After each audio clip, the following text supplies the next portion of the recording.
The Chinese Foreign Ministry has once again reacted to the face-off with India on Monday. The big takeaway from the press briefing was that China did not confirm any casualties from the Galwan Valley skirmish. It was widely expected that China would confirm what the Indian Army and the US intel reports seem to indicate. China once again blamed India for crossing the line of actual control and provoking and attacking Chinese troops. At the same time, Beijing said that they were in close communication with India to defuse the situation at the border.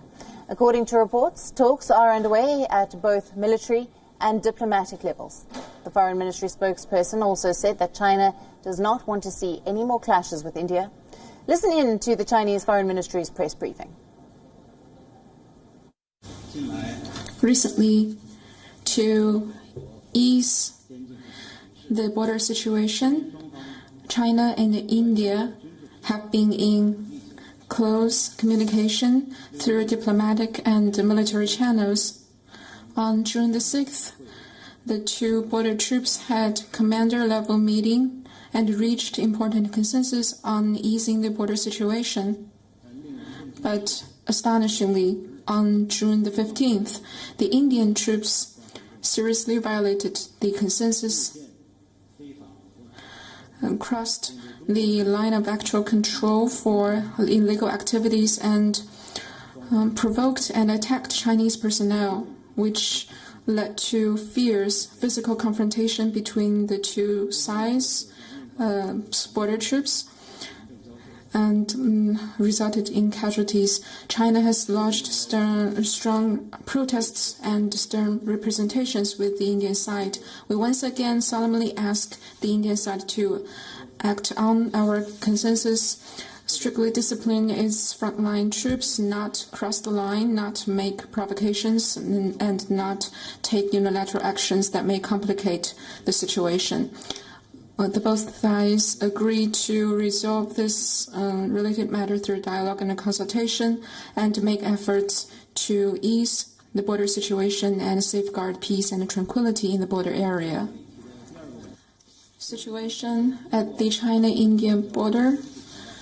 Both sides are having close communication with each other on resolving this relevant matter through diplomatic and military channels.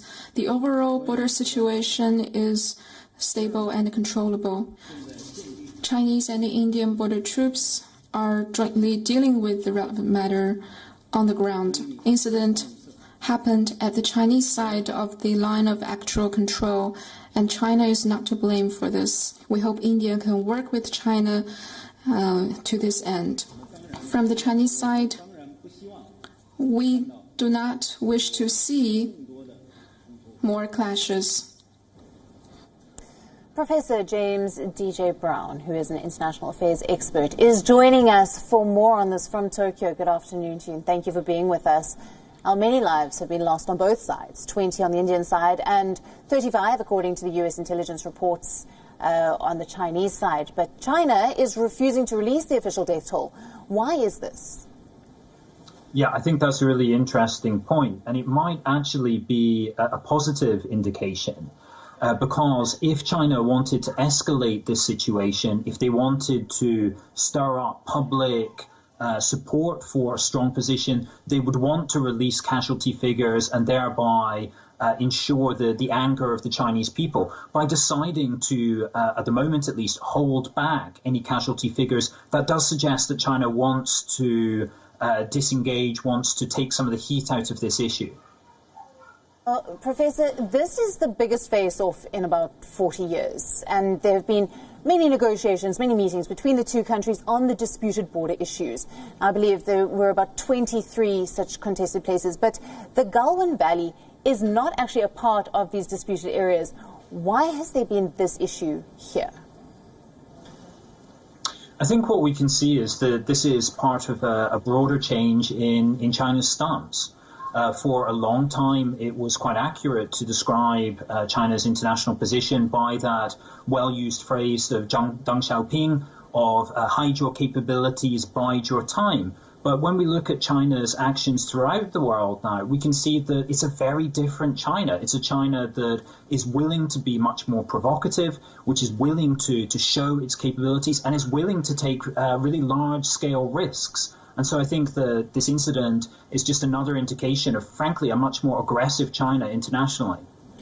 Right. Now, this standoff has taken place during de-escalation. How did this happen?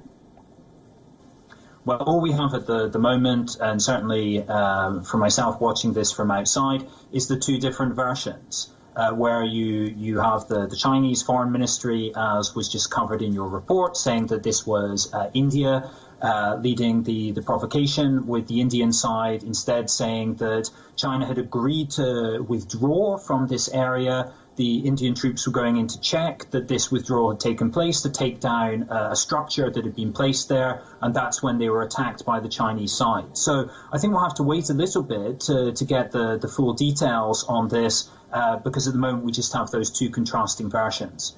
Right. And Professor, we know that there is the road that India has built that is relatively close to the border. Would the Chinese perhaps feel that this road could be problematic to them, and therefore this could be the reason for a skirmish at that place? Well, it's going to have to be a decision for the Chinese side. I think that they do want to de-escalate, but they'll have to decide whether the road is for them something of a red line. Because if they've decided that they want to eliminate this road, if they believe that it's unacceptable, then they'll have to continue pushing. Whereas doing so will then lead to further escalation and further difficulties at a time that is very tricky for China. This really couldn't come at a worse time. That much of the world is blaming China for the COVID outbreak. You also have the criticism of China over Hong Kong, various other issues as well. Really, I think that China would benefit from taking a softer line on this, but if they decide that strategically they need to eliminate that road, then we would see China continue to push. Professor, thank you very much for joining us. That is Professor joining us from Tokyo, is Professor